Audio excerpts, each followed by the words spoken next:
Channel रज़ा homeopathy. दोस्तों, आज बहुत ही एक कॉमन प्रॉब्लम लाइपोमा के बारे में मैं बताऊंगा।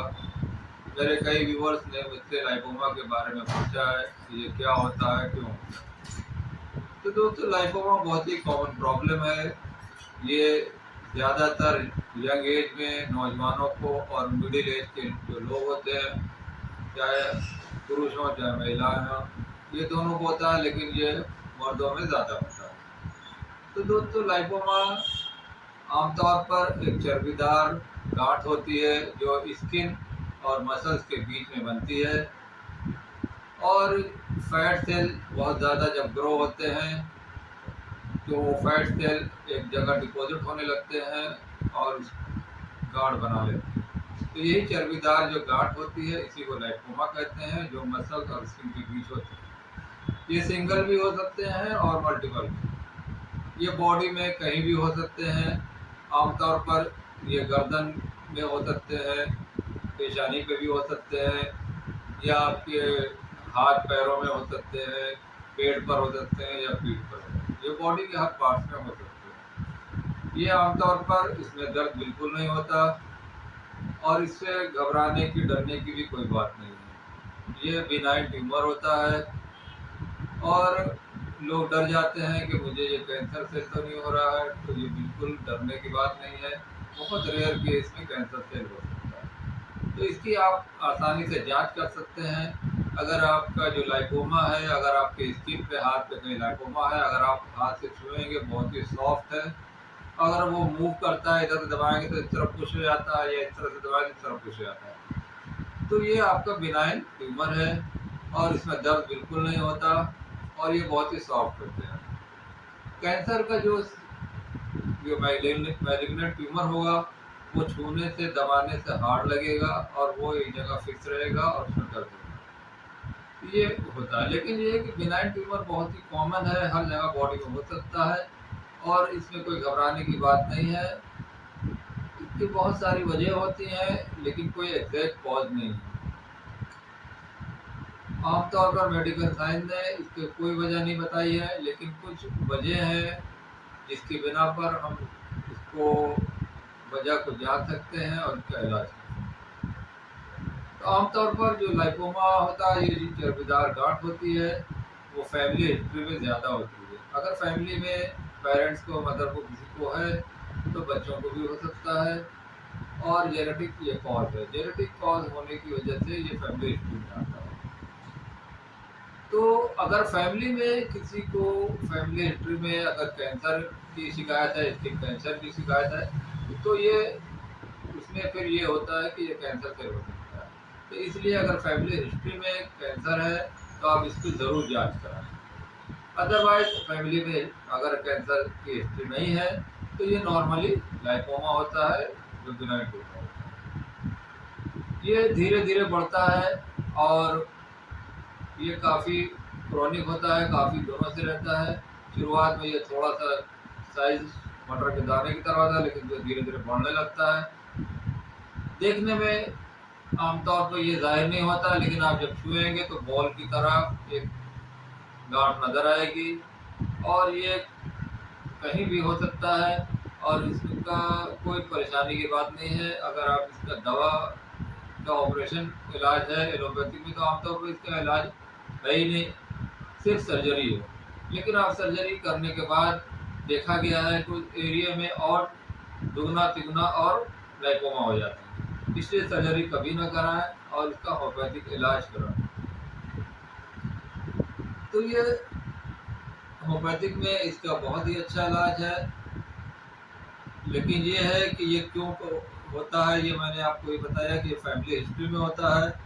दूसरा, इसका जो कॉज है, वो आमतौर पर जो फैटी फूड ज़्यादा खाते हैं, जो नॉन वेज ज़्यादा खाते हैं, और जो कार्बोहाइड्रेट की डाइट ज़्यादा लेते हैं, जो शुगर ज़्यादा लेते हैं, या जो ज़्यादा फैट्स लेते हैं खाने में, या नॉन वेज ज़्यादा लेते हैं, तो उससे क्या होता है कि जो फैट का मेटाबॉलिज्म है, वो अच्छे से प्रॉपर नहीं हो पाता, और वो स्किन और मसल के बीच में जमा हो जाता है। अगर आपको लीवर की प्रॉब्लम है, लीवर आपका अच्छे से काम नहीं करता, आपको पेट सही नहीं रहता, आपको डाइजेशन सही नहीं होता, खाना पीना आपको अच्छे से हजम नहीं होता, स्पेशली अगर आप तला हुआ ज़्यादा खाते हैं, फ्राई चीज़ें ज़्यादा खाते हैं, या चर्बीदार चीज़ें ज़्यादा खाते हैं, या तेल वाली चीज़ ज़्यादा खाते हैं, तो उसमें आपको ये चांस ज़्यादा होता है कि आपको ये बिनाइन ट्यूमर हो सकता है, जिसे लाइपोमा कहते हैं या चर्बीदार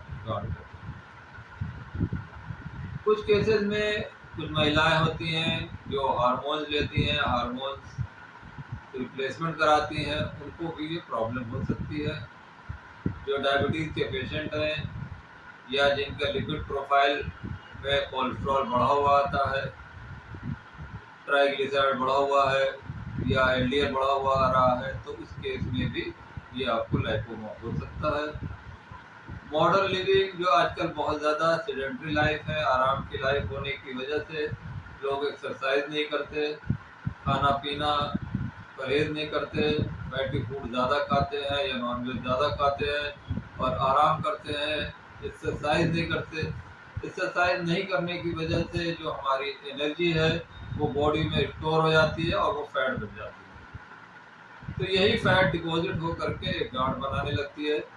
तो इसलिए इसमें सबसे ज़रूरी है कि आप एक्सरसाइज भी करें ताकि आपकी जो एनर्जी है वो एग्जॉस्ट हो और वो फैट डिपॉजिट ना हो। इसी तरह जो डायबिटीज़ के पेशेंट हैं उनको भी चाहिए एक्सरसाइज करें ताकि जो उनकी एनर्जी है वो एग्जॉस्ट हो। एनर्जी जमा होगी, स्टोर होगी, तो वो फैट बनेगा। पिछले वीडियो में भी मैंने बेली फैट पे बताया था, इसके बारे में डिटेल बताया था। तो बेली फैट में टोटल फैट के बारे में बताया था कि पेट निकल आता है। लेकिन ये जो लाइपोमा है, लाइपोमा से बॉडी के किसी भी पार्ट्स में हो सकता है और ये चर्बीदार एक गांठ होती है। तो ये कॉज मैंने बताया, इसके सिम्टम क्या होगा। सिम्टम आमतौर पर देखने में जाहिर होता है कि गांठ गई है और ये पेशेंट को बुरा लगता है। कोई भी देखता है तो कहता है कि ये क्या तुम्हें हो रहा है। अगर हाथ में है तो हाथ में भी इतने बड़े बड़े गांठ निकल आते हैं, या पैरों में गांठ हो जाती है, या गर्दन में गांठ, या पेशानी में गांठ, या पेट में कहीं भी हो सकता है। लेकिन जो बाहर जो पार्ट्स हैं बॉडी के, वहाँ पे अगर एक्सपोज होता है तो ये पेशेंट के लिए बहुत ही हरेसमेंट होता है। इसलिए वो चाहता है कि इसको जल्द से ठीक किया जाए। अगर ये सिंगल पार्ट्स में है तो ये बड़ा हो सकता है, सिंगल वाले ज़्यादा बड़े साइज में होते हैं। अगर मल्टीपल होते हैं तो छोटे छोटे होते हैं। ये इनके साइज 4 सेंटीमीटर से लेकर 5-6 सेंटीमीटर तक के साइज के भी होते हैं। तो इसको लेके आप ज़्यादा पैनिक ना हो, ज़्यादा घबराए नहीं। ये कोई ऐसी खतरनाक बीमारी नहीं है।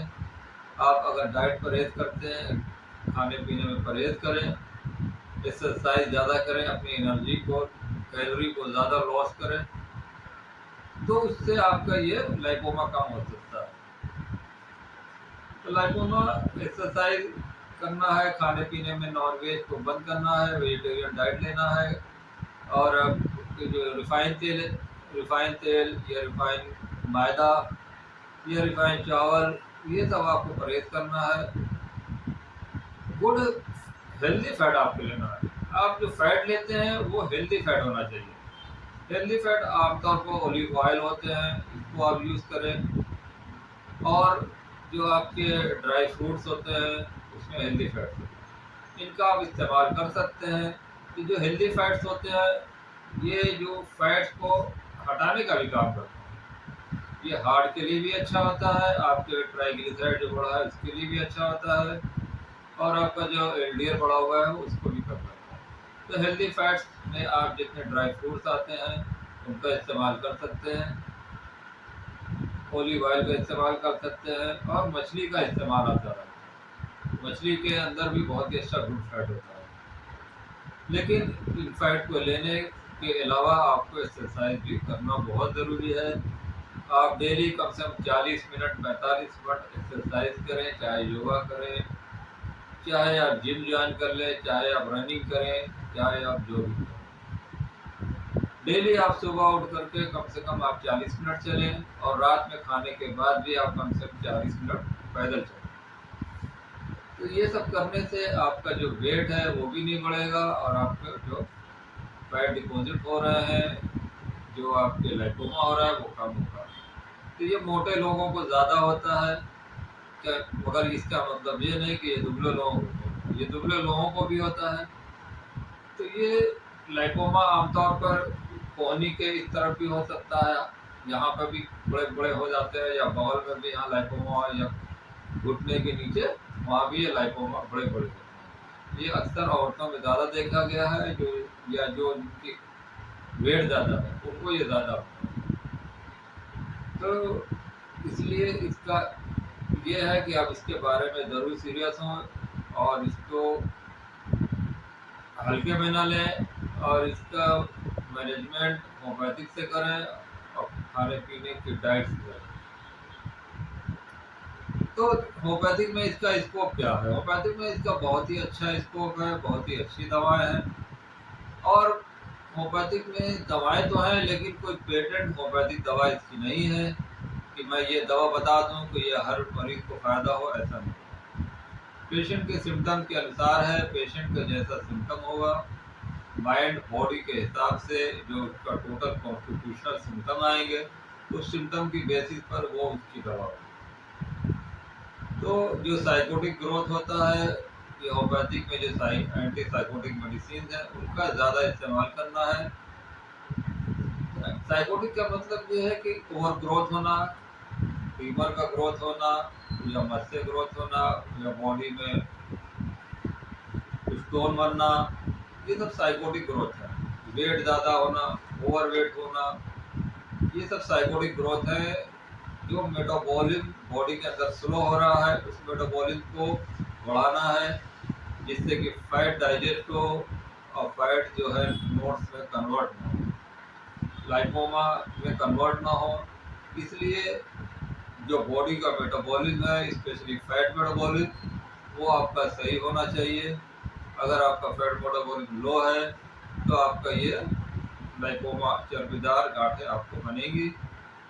इसलिए हम लोग होम्योपैथिक में आमतौर पर एंटी साइकोटिक मेडिसिन इस्तेमाल करते हैं, जो इन चर्बी को, चर्बीदार जो गांठें हो रही है उनको गलाने का काम करते हैं।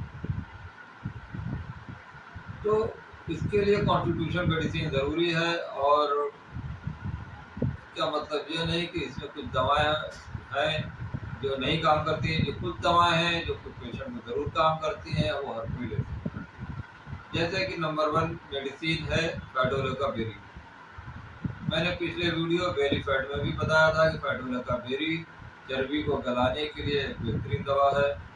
अगर आपके बॉडी में फैट हो रहा है, चाहे बॉडी में फैट हो, चाहे आपका वेट ज़्यादा हो, चाहे आपको लाइपोमा हो, चाहे चर्बीदार गांठें हो रही है, तो उसके लिए फैडोलेका बेरी क्यूर ये बहुत ही बेहतरीन दवा है। इसको आप रोज़ाना रेगुलर आप इसको दिन भर में 3 बार लें। आधे कप पानी में इसको 15-15 बूंद या 20-20 बूंद डालकर 3 बार ज़रूर लें। सुबह नाश्ते के आधे घंटे बाद लें, दिन में खाने के आधे घंटे बाद लें, और फिर रात में खाने के आधे घंटे बाद। ये 3 बार आपको इस दवा को लगातार चलाना है, कम से कम 6 महीने आपको रेगुलर चलाना है। इससे आपका फैट जो है वो ग्रोथ जो हो रहा है वो रुक जाएगा, और जो ग्रोथ हो चुका है उसको भी ये कम। तो ये फैट मेटाबॉलिज्म को बढ़ाती है, फैट को डाइजेस्ट करती है, और जो कोलेस्ट्रॉल बढ़ा हुआ है उसको भी कम करती है। तो ये फैडोलेका बेरी बहुत ही मशहूर होम्योपैथिक दवा है, इसको आप ज़रूर यूज़ करें। और दूसरी दवा है थूजा। थूजा भी एंटी साइकोटिक मेडिसिन है। ये बहुत ही मशहूर होम्योपैथिक दवा है जो मस्से में यूज़ की जाती है। बॉडी में कहीं भी मस्सा हो, अब मस्से का साइज़ अगर आपके गोभी की तरह है, बड़े बड़े गोभी की शेप में हो रहे हैं, इसमें यूज़ होती है। लेकिन लाइपोमा में इसका बहुत ही अच्छा यूज़ होता है। लाइपोमा इसका आमतौर पर एक सिंगल पार्ट्स में अगर बड़ा है, काफ़ी बड़ा शेप हो गया है, तो उसमें थूजा बहुत अच्छा काम करती है। मगर ये ज़रूरी नहीं कि हर पेशेंट को थूजा दी जाए तो अच्छा हो जाए। मोस्टली ज़्यादातर केसेस में देखा गया है कि लाइपोमा में थूजा बहुत अच्छा काम करती है, आप इसको भी यूज़ करें। लाइपोमा को आप 200 पोटेंसी में हफ्ते में 1 बार,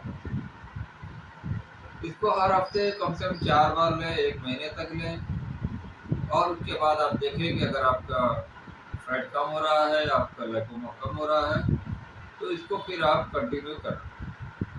और साथ में फैडोले का मदर टिंचर इसको भी चलाएं। ये 2 दवाएं आप ज़रूर चलाएं। बाकी दवाएं और सिम्टम के अनुसार हैं, जैसे कि बराइटा कार्ब है। बराइटा कार्ब भी बहुत ही अच्छी लाइपोमा के लिए दवा है। ये आमतौर पर गर्दन में, गले में होती है। वो बच्चे जिनको नज़ला जुकाम, खांसी बार बार होता है, या टॉन्सिल की शिकायत होती है, गले में गांठें हो जाती हैं, गर्दन में गांठें हो जाती हैं, तो इसके लिए बराइटा कार्ब बहुत ही अच्छी दवा है।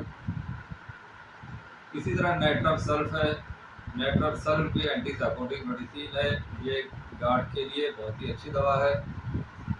ये आमतौर पर जो जॉइंट्स के बेंड्स होते हैं, यहाँ पर कोहनी के अंदर या घुटने के नीचे जो बड़े बड़े फैट्स जमा हो रहे हैं, उसमें भी नाइट्रम सल्फ बहुत अच्छा काम करती है। गॉल ब्लैडर स्टोन हो या किडनी स्टोन हो, तो उसमें नाइट्रम सल्फ बहुत अच्छा काम करती है। नाइट्रम सल्फ का एक सिम्टम बहुत ही प्रोमिनेंट है कि इस पेशेंट को गर्मी बहुत ज़्यादा लगती है, और ख़ास तौर से जो उमस वाली गर्मी होती है, बरसात वाली गर्मी, उसमें इस पेशेंट को बहुत तकलीफ होती है। इसमें अगर इसकी सांस फूलती है, तो ये नाइट्रम सल्फ इसमें भी बहुत अच्छा काम करती है। तो इसको भी आप हफ्ते में 1 बार 200 करके लें। अगर ये सिम्टम मैच किया है तो सिर्फ इसी दवा को आप लें। ज़रूरी नहीं है कि जो मैं दवाएं बता रहा हूँ सारी दवाओं को आपको साथ लेना है। जो सिम्टम है एक ही दवा को लेना है और उसका एक्शन देखना है। एक साथ सारी दवाएं आपको नहीं लेनी है। तो दोस्तों, कैलक्रिया फ्लोर इसकी बेहतरीन दवा है। कैलक्रिया फ्लोर एक बायोकेमिक टैबलेट आती है, 6 पावर में आती है। अगर आपकी गांठ में थोड़ा सा कड़ापन है, सख्त हो रही है, तो इसको भी आप ले सकते हैं। लेकिन ये है कि कैलक्रिया फ्लोर को आपको ज़्यादा नहीं लेना है। अगर आपके बिनाइन ट्यूमर में हार्डनेस आ रही है, दर्द हो रहा है, तो इसको पहले आप जांच कराएं। किसी भी स्किन स्पेशलिस्ट को आप ज़रूर दिखलाएं और ये कंफर्म कर लें कि ये कोई मैलिग्नेंट ट्यूमर तो नहीं है, कैंसर से तो ग्रोथ नहीं हो रहा है। इसलिए आप हमेशा अलर्ट रहें कि आपको जो ट्यूमर है, ये गांठ हो रही है, वो हार्ड तो नहीं हो रही है, या इसमें दर्द तो नहीं हो रहा है। तो दोस्तों, ये सब दवाएं थी, इनको आप ज़रूर यूज़ करें, इसके बहुत ही अच्छे रिजल्ट आते हैं। और इसमें एक दवा और है डलकामारा, मैं भी ये बताना भूल गया। डलकामारा भी होम्योपैथिक में इसके गांठ के लिए बहुत ही अच्छी दवा है। जो आपके ट्यूमर होते हैं, गांठें होती हैं, शरीर में कहीं भी गांठें हो जाएं, तो उसमें डलकामारा भी करती है। लेकिन डलकामारा का सिम्टम जो होगा कि उसमें पेशेंट को ठंडक ज़्यादा लगती है, और ख़ासतौर से बरसात में नमी वाली ठंड से अगर इसको परेशानी हो रही है, तो उसमें डलकामारा ज़रूर दें। चाहे वो गले में गिल्टी हो, चाहे वो पीठ पे हो, चाहे वो पेड़ पे हो, कहीं भी हो, तो ये इसमें डलकामारा बहुत अच्छा करती है। लेकिन खासतौर से अगर पेट के ऊपर फैट जमा हो रहा है, पेट के ऊपर अगर आपको लाइपोमा हो रहे हैं, छोटे छोटे साइज के बहुत सारे हो रहे हैं, तो उसमें डलकामारा बहुत अच्छा काम करती है। तो इन दवाओं को ज़रूर यूज़ करें, लेकिन परमानेंट क्योर के लिए आपको डॉक्टर से कांटेक्ट करना पड़ेगा। कोई अच्छे डॉक्टर के अंडर में रह के इलाज करें, या मुझसे आप ऑनलाइन कंसल्टेशन कर सकते हैं। मेरा मोबाइल नंबर 9999341097 है। मैं दिल्ली में प्रैक्टिस करता हूँ, और मैं मोर देन 25 ईयर से प्रैक्टिस कर रहा हूँ। ऑनलाइन कंसल्टेशन भी मैं करता हूँ। इसलिए कोई भी आपकी क्वेरीज हो तो मेरे कमेंट बॉक्स में ज़रूर लिखें। ये वीडियो पसंद आए तो इसको लाइक करें, शेयर करें, और चैनल को सब्सक्राइब करें, और बेल आइकन को ज़रूर क्लिक करें, ताकि आपको जो इंफॉर्मेशन है हेल्थ के ऊपर वो आप तक सबसे पहले पहुँचे। Okay, thank you, be happy, be healthy.